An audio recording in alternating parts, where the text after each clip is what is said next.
नमस्कार, मैं हूं अंजलि इस्टवाल और हमारे इस खास कार्यक्रम में आपका स्वागत है जिसमें हम आपको कोरोना वायरस से जुड़ी हर नई खबर के बारे में बताते हैं, रिसर्चर्स के बारे में बताते हैं और दुनिया भर के एक्सपर्ट्स भी इस कार्यक्रम में हमारे साथ जुड़ते हैं। आज हम बात करने वाले हैं कोरोना की एक सिंगल डोज ड्रग की। ये दरअसल एक मोनोक्लोनल एंटीबॉडी का कॉकटेल है और ये भारत में लॉन्च हो चुका है। 84 साल के एक शख्स को इसे लगाया भी गया है। ये है क्या आखिर, इस पर हम बात करना चाह रहे हैं। सिप्ला की ये ड्रग है, एंटीबॉडी कॉकटेल है। ये दरअसल 2 दवाओं का मिश्रण है और ये दोनों ही दवाएं जो हैं वो मोनोक्लोनल एंटीबॉडीज हैं जो कि सिंथेटिक तौर से तैयार की जाती हैं। दोनों दवाएं जो हैं वो वायरस के अलग अलग हिस्सों से जुड़ जाती हैं और इसकी वजह से वायरस इंसानी सेल से नहीं जुड़ पाता और उसके अंदर नहीं घुस पाता है। एक रुकावट आ जाती है उसके अंदर घुसने में, यानी कि वायरस आगे नहीं बढ़ पाता हमारे शरीर में। ये दरअसल उन लोगों को दी जाती है जिन लोगों में हल्के और मध्यम लक्षण देखे जा रहे हो, यानी कि माइल्ड और मॉडरेट डिजीज वाले लोगों के अंदर ये दी जाती है और ये 12 साल से ऊपर के बच्चों में भी लगाई जा सकती है जिनका वजन 40 किलोग्राम तक हो। तो ऐसे में ये एक दवा है जिसका इस्तेमाल किया जा रहा है, लेकिन इसकी कीमत लगभग 60,000 रुपए है, यानी एक मरीज का इलाज एक डोज से 60,000 रुपए में। ये आपको सिर्फ हेल्थ वर्कर दे सकते हैं क्योंकि डोज देने के 1 घंटे तक इंतजार करना पड़ता है, नजर रखनी पड़ती है कि कोई रिएक्शन तो नहीं हुआ। लेकिन ये कितनी बड़ी हमारे लिए एक उपलब्धि हो सकती है इलाज के लिए, इस पर हम चर्चा करेंगे। लेकिन उससे पहले मेदांता हॉस्पिटल जो कि दिल्ली से सटे गुरुग्राम में है, वहां पर 84 साल के एक शख्स को यह दी गई एंटीबॉडी कॉकटेल। सुनिए कि चेयरमैन जो है मेदांता के डॉक्टर नरेश त्रेहन वो क्या कह रहे हैं इसके बारे में। संक्रमण की लड़ाई में एक नई जिसको कहेंगे शस्त्र हमारे हाथ में आया है, जिसको कहते हैं मोनोक्लोनल एंटीबॉडीज। और जो अब हिंदुस्तान में अवेलेबल है, ये रोज कंपनी स्विट्जरलैंड से भेज रही है। इसके अंदर लैब में बनाई गई 2 एंटीबॉडीज। एक एंटीबॉडी का नाम है कैसिवीरामैप एंड द अदर इज इमडेविमैप। ये 2 का कॉकटेल दोनों को मिक्स करके हम देते हैं पेशेंट्स को और इनकी ये पावर है ये एंटीबॉडीज की कि ये जो वायरस आपकी बॉडी में लगा है संक्रमण से, उसको ये ब्लॉक कर देता है कि वो हमारे पेशेंट के जिसको इन्फेक्शन लगा है उसके सेल्स के अंदर ना जा सके, तो वायरस लिमिट हो जाता है, उसको एनर्जी नहीं मिलती तो मल्टीप्लाई नहीं हो सकता और फाइनली डेड हो जाता है। तो इसीलिए ये जो टेक्निक आई है, जो उपलब्ध हुई है अभी, इसका बहुत महत्वपूर्ण इफेक्ट है कि हम जिन लोगों को इन्फेक्शन हुआ है, खास करके वो लोग जिनको हॉस्पिटलाइजेशन की संभावना हो सकती है, जैसे लोग जो एल्डरली है, जिन लोगों को कोमॉर्बिडिटीज है, कोई लंग प्रॉब्लम है, लिवर प्रॉब्लम है, हार्ट प्रॉब्लम है, डायबिटीज है, किडनी प्रॉब्लम है, ये जिनको हम हाई रिस्क मानते हैं, उनके लिए और भी ज्यादा इफेक्टिव है कि उनके अंदर देखा गया है, जो इंटरनेशनल स्टडीज हुई है, कि 80% वो लोग जो हॉस्पिटलाइजेशन की जिनको जरूरत पड़ती थी उनको जरूरत नहीं पड़ेगी क्योंकि वायरस का लोड ही खत्म कर दिया गया। और जिनको जरूरत पड़ी भी, जो नेक्स्ट 20-25% बचे हैं जिनको पड़ी भी, उनकी जो इलनेस है वो कोई 3-4 दिन 5 दिन लेंथ उसकी कम हो जाती है। और डेथ भी देखा गया है, जो लोग सीरियस हो जाते थे, जिनकी डेथ हो जाती थी, उसमें भी 70-75% बढ़ोतरी है कि वो बच जाते हैं। इसीलिए ये जो जिसको मोनोक्लोनल एंटीबॉडीज हम कह रहे हैं, इसकी कॉकटेल अगर जो दी जाएगी पेशेंट्स को सही टाइम, क्योंकि सबसे बड़ी बात यह है कि इसका जो सबसे ज्यादा इफेक्ट पहले 7 दिन में होता है ऑफ इन्फेक्शन। तो क्या है ये मोनोक्लोनल एंटीबॉडी, हम आप तक कैसे पहुंच पाएंगी, महंगा इलाज है क्या, इसके पार हम पा पाएंगे? चर्चा करने के लिए डॉक्टर एन के गांगुली हमारे साथ जुड़ गए जो कि पूर्व डायरेक्टर जनरल हैं आईसीएमआर के, और डॉक्टर ध्रुव चौधरी भी हैं जो कि प्रेसिडेंट है Indian society of critical care medicine के। शुक्रिया आप दोनों का हमारे साथ बात करने के लिए। डॉक्टर चौधरी, हम क्या उम्मीद कर सकते हैं कि private hospital, Medanta private hospital है, महंगा हॉस्पिटल भी है, तो वहां तो इस्तेमाल हो पा रहा है इसका, 60,000 रुपए की पर डोज है, क्या हम कभी उम्मीद कर सकते हैं कि अभी ये आम लोगों तक भी पहुंच पाएगी? शुक्रिया अंजलि जी। देखिए, दो चीजें मानने की बात है। जैसे डॉक्टर त्रेहन साहब ने अभी बताया कि इसका एक अहम रोल रहेगा खास तौर पे हाई रिस्क पेशेंट्स के अंदर, और आपने एग्जांपल दिया कि 83-84 year old gentleman who has been given drug there in Medanta. आपको मैं ये बताना चाहूंगा कि रोश कंपनी ने गवर्नमेंट ऑफ इंडिया को लगभग 10,000 डोज डोनेशन में दी है, और उसके अंदर आपका हरियाणा को 590 के करीब मिली है, जो डोनेशन से जो आई हुई है, जो फ्री ऑफ कॉस्ट है। और ऑलरेडी हमने, सरकार ने पूरे स्टेट के अंदर डिस्ट्रीब्यूट कर दिया है कि ये जिसको भी हम लगाएंगे ये आज फ्री ऑफ कॉस्ट लगेगी, और इसके अंदर सरकारी अस्पताल से भी और प्राइवेट अस्पताल से भी।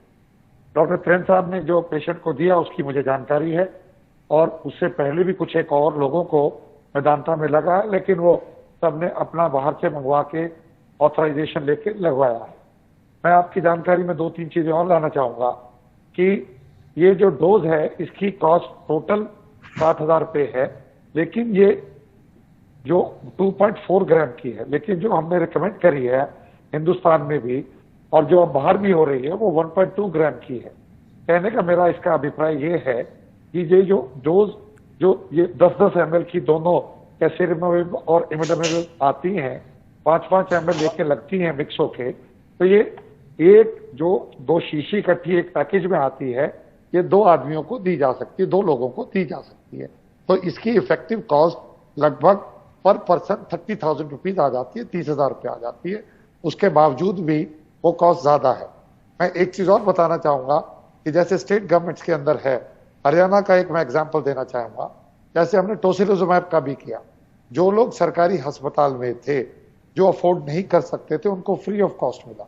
लेकिन जैसे कोई लोग मेदांता में दाखिल थे, आर्टिमिस में थे, जो लोग उसकी कॉस्ट दे सकते थे, उसकी जो एक्चुअल कॉस्ट है उसके बेस के ऊपर सिविल सर्जन के पास पैसे जमा कराए गए अस्पतालों द्वारा और दिया गया।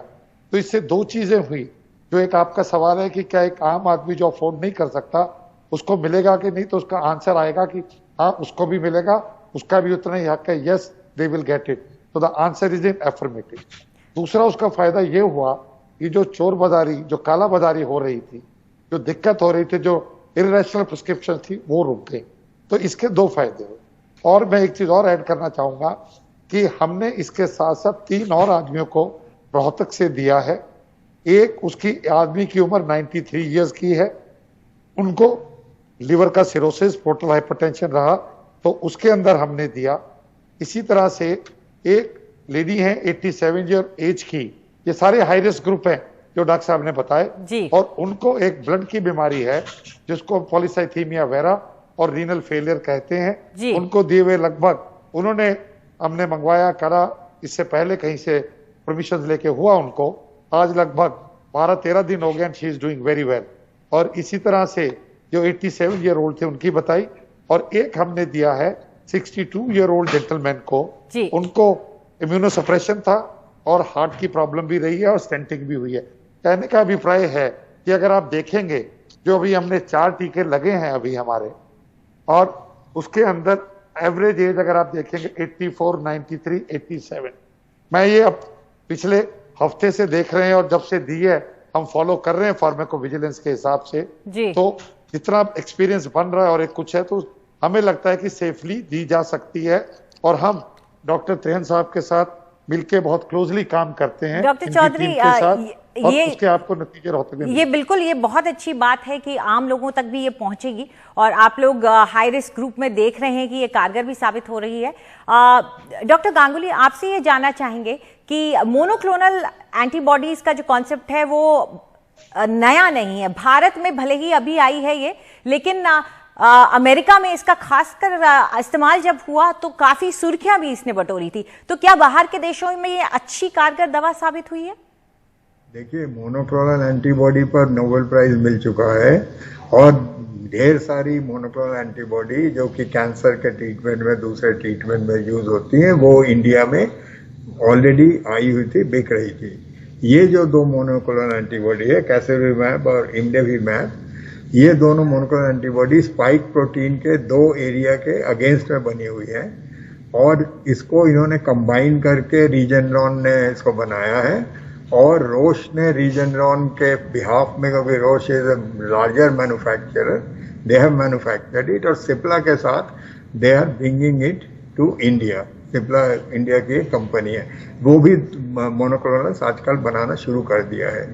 इसमें जो इश्यूज हैं कि आप बोलेंगे दो क्यों चाहिए, क्योंकि जब इन्होंने एक से किया था तो म्यूटेंट्स जनरेट होने शुरू हो गए थे, तो इसलिए दो इन्होंने यूज किया है। तो अभी इनके पास 3-4 और भी इन्होंने बनाए हैं, जो खासकर जो अभी नए म्यूटेंट्स हैं उसके अगेंस्ट में बनाए हैं।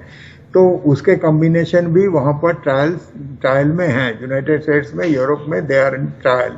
सो ये जो दो एंटीबॉडीज अभी हम बोल रहे हैं, इसका जो कंपोजिशन है वो फ्यूचर में बदलता रहेगा, because they are making new monoclonal antibodies against. But इसका जो दाम घटाना है वो मुश्किल थोड़ा सा इसलिए है कि ये ग्राम्स में दिया जाता है और ये पुराना तरीका नहीं होता है जो कि हम माउस में बनाते थे ह्यूमनाइज्ड एंटीबॉडी। ये सेल कल्चर, सेल लाइंस में बनता है और बहुत हाई एक्सप्रेशन की जरूरत होती है, तो इसलिए इसका दाम ज्यादा है।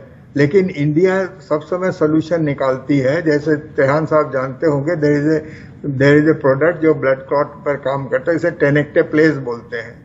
टेनेक्टेप्लेस 75-76 हजार में बनता था। अब जिनोवा ने अपना इम्प्रूव फर्मेंटेशन से, they bought a fermenter from Belgium and एक नए टेक्नोलॉजी से they have brought the price down to 16,000 या उससे भी कम में। तो this will depend on efficiency. India में दो कंपनीज, डिपार्टमेंट ऑफ बायोटेक्नोलॉजी और CSR के साथ, डिपार्टमेंट ऑफ बायोटेक्नोलॉजी की फंडिंग से जिनोवा बना रही है मोनोक्लोनल्स और काफी एडवांस स्टेज में है। उनके पास जो प्लेटफॉर्म है फास्ट डिस्प्ले लाइब्रेरी, वो उनके पास है, तो उसमें बनाना आसान हो जाता है। एक दूसरा है जो CSR के एक लैब के साथ ये भारत बायोटेक बना रही है, जो CSR के लैब के साथ। सो इंडिया में भी ये बननी शुरू हो जाएंगी, तब दाम थोड़ा सा घटेगा। लेकिन इसमें चैलेंज ये है कि ये इंडिया में इसकी यूसेज दूसरी तरीके से हो रही है। ये एक्चुअली बनाया गया था कि इसका जो ट्रायल डिजाइन था वो ये था कि जो हॉस्पिटलाइज पेशेंट्स नहीं हैं उनको देकर आप इसको देखिए कि जिससे उनको हॉस्पिटल में जाना न पड़े।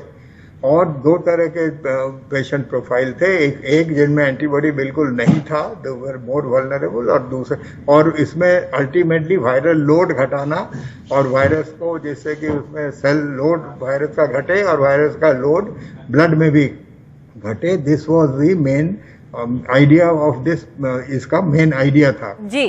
तो इंडिया में जो ट्रायल्स हो रहे हैं उसका जो काया रूप है वो थोड़ा सा दूसरा है। यहाँ पर जैसे आपने सुना हाई रिस्क सब्जेक्ट्स में हो रहे हैं, हॉस्पिटलाइज सब्जेक्ट्स में भी हो रहे हैं। तो डॉक्टर गांगुली, ये थोड़ा सा वकरा है इंडिया में, ठीक है। बट एसेंशियल इसको इमरजेंसी ऑथराइजेशन मिली थी। जो ट्रायल्स हुए हैं उसमें इसलिए हुआ था। और अभी ये बच्चों में भी एक ट्रायल यहाँ पर इंडिया में भी स्टार्ट हुई है, जो सिप्ला जो ट्रायल कर रहा है। ठीक है डॉक्टर साहब, डॉक्टर गांगुली माफ कीजिएगा, आपको यहाँ थोड़ा इंटरप्ट करना चाहूंगी, वक्त हमारे पास कम है, कुछ सवाल और हैं इसलिए मैं थोड़ा रोक रही हूँ आपको यहाँ। डॉक्टर चौधरी, हिंदुस्तान में जो इस्तेमाल हो रहा है उसमें आप क्या कहेंगे? अगर कोई शख्स कोविड पॉजिटिव होता है तो वो कब ये उम्मीद करे कि उसको ये मिलेगी और किस तरह के प्रोफाइल के लोगों को ही मिलेगी? देखिए, इसके लिए बड़ा क्लियर कंसेप्ट है। डॉक्टर गांगुली साहब ने कहा कि हम दाखिल करके कर रहे हैं। देखिए, ये पहली बार हम यूज कर रहे हैं, हमको ये देखना पड़ेगा कि सेफली लग रहा है। इसके अंदर हमारा OPD यूज का, प्रिस्क्रिप्शन का पूरा जिम्मेदारी अस्पताल की है, लेने की है। और जो हाई रिस्क ग्रुप है जिसके अंदर probability of people going into severe infections की, या जिसके अंदर आउटकम की दिक्कत आती है, तो वहां इस्तेमाल हो रहा है। डॉक्टर गांगुली ने कहा कि अगर हमें कंफर्टेबली अवेलेबल है, चीजें हैं, then there is no harm in it. लेकिन हम जो भी आप दिया है, इसके अंदर जो मैंने तीनों पेशेंट अपने बताए हैं रोहतक से, ये तीनों हमने देने के बाद घर भेज दिए। तो they are not in the hospital, they are all in the home. तो सुपरविजन है, एडमिशन नहीं है, इतना साफ ये है। सुपरवाइज दे रहे हैं आप जी। हाँ। और उसके बाद हम उनको फॉलो अप कर रहे हैं, ताकि अगर कोई दिक्कत है वहां डॉक्टर्स के साथ मिलके, ताकि अगर कोई दिक्कत है तो संभाल सके। ठीक तो इसलिए हम थोड़ा सा क्लोजली ऑब्जर्व कर रहे हैं, बिकॉज अर्ली डेज है। एंड हम ठीक है। ये नहीं चाहते कि इसको देने के बाद हम निश्चिंत होकर बैठे, क्योंकि 100% नहीं है ये, 70% ये करीब इफेक्टिव है। ठीक है। तो इसलिए सर से मैं पार्टली डिसएग्री करता हूँ। चलिए डॉक्टर गांगुली, जाते जाते आपसे एक सवाल पूछ रही हूं मैं। तो आगे चलते हुए हम आप जैसे कह रहे थे, क्या हम इसका इस्तेमाल ज्यादा बड़े पैमाने पर ओपीडी तरीके से प्रिस्क्रिप्शन लेकर के इसका इस्तेमाल कर पाएंगे? क्योंकि at the end of the day injection लगाना है या इन्फ्यूजन भी देना है, तो ये चीजें शायद एक हेल्थ वर्कर की निगरानी में ही सही हैं। नहीं, ये ऐसे हो सकता है। जैसे हम कैंसर में मोनोक्लोनल थेरेपीज देते हैं, तो हम उसको डे केयर करते हैं। जब हम देते हैं तो हम उसको थोड़ी देर के लिए उनको उस दिन शाम तक हम बेड में रखते हैं और उसके बाद छोड़ देते हैं। तो ओपीडी सिस्टम में जो आउटडोर सिस्टम इंडिया में जो हॉस्पिटल होगा, जैसे चौधरी साहब ने कहा, इस टाइप का किया जा सकता है। लेकिन जो इंडिया में स्कोप इसका बढ़ा रहे हैं, हमारी डॉक्टर त्रेहान से भी बात होती, पता नहीं वो बने हुए हैं कि नहीं। एक दिन हमारी डिस्कशन हुई थी, तो ये एक बड़े पैमाने में इसका स्कोप बढ़ाना चाहते हैं। जो इमरजेंसी ऑथराइजेशन जो ट्रायल में हुआ था, जो लेवल क्लेम है, उससे ये स्कोप बढ़ाना चाहते हैं। जो बहुत हाई रिस्क सब्जेक्ट्स हैं, जो कि मरते हैं बहुत ज्यादा, जो हॉस्पिटल जाते हैं तो काफी उनकी डेथ होती है। तो ये चौधरी साहब ने भी कहा, हमारे यहाँ इसका स्कोप बढ़ाया जाना चाहिए। और जो बहुत वल्नरेबल ग्रुप है, जिनको कि हॉस्पिटल में डेथ होने की काफी चांसेस है, उनको बचाना चाहिए, बिकॉज उनके लिए ये खर्चा जायज है। लेकिन दूसरे लोगों के लिए इतना खर्चा जायज है कि नहीं, मुझे पता नहीं। बिल्कुल। चलिए, आप दोनों हमारे साथ जुड़े, उसके लिए बहुत शुक्रिया आपका। अच्छी खबर है, और उससे भी अच्छी खबर जो डॉक्टर चौधरी ने हमें बताई कि अब उनकी तरफ से कोशिश ये की जा रही है कि उन लोगों तक भी पहुंच पाए जो इसे अफोर्ड न कर सके, क्योंकि 50,000 की ये ड्रग पड़ रही है, लेकिन कॉस्ट सरकार की तरफ से ऐसी कोशिश की जा रही है जितनी इस्तेमाल होगी उसके हिसाब से 30,000 पर डोज पड़े। चलिए, फिलहाल हम एक छोटा सा ब्रेक लेंगे। ब्रेक के बाद लौटेंगे तो डॉक्टर शैलेश जैन हमारे साथ जुड़ेंगे, जो कि आपके भेजे हुए सवालों के जवाब देंगे।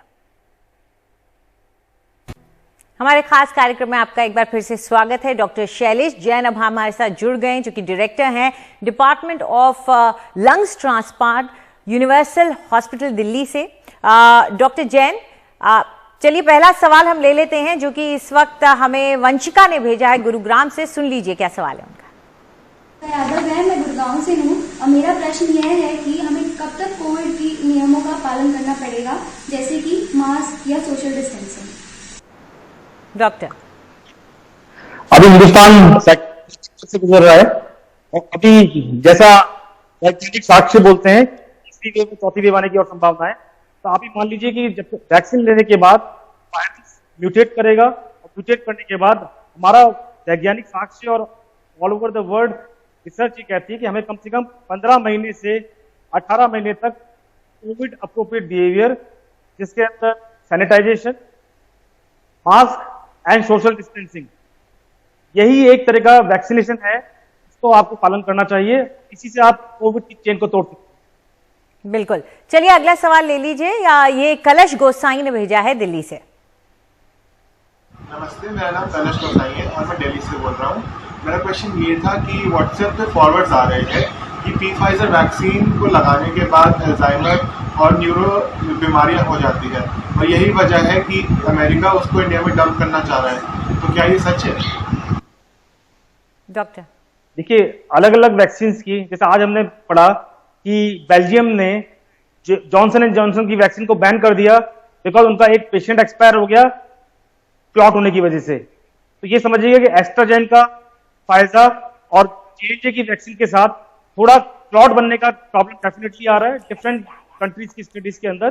बट कोवैक्सीन के अंदर ऐसा समय जो हमारे हिंदुस्तान की बनी हुई वैक्सीन है, उसमें अभी तक कोई साइड इफेक्ट नहीं आया है, बिकॉज इसका जो बेस है वो इनएक्टिवेटेड वायरस है। जो इसीलिए हम वैक्सीन को बोलते हैं it is a very safe, जिससे आपको कोविड होने की संभावना भी बहुत कम। जी, तो ये सब अफवाहें हैं, इन पर ध्यान न दें, डॉक्टर साहब यही कह रहे हैं। शुक्रिया डॉक्टर साहब हमारे साथ जुड़ने के लिए। इस बात का ख्याल रखें कि वैक्सीन आपकी सुरक्षा के लिए है, इससे मौका मिले तो जरूर लगवाएं। और अगर आप ऑफिस जाकर काम करते हैं तो बंद कमरों में वेंटिलेटेड जो नहीं है ढंग से, वहां 2 मास्क जरूर पहने। फिलहाल हमारे इस कार्यक्रम में इतना ही। नमस्कार।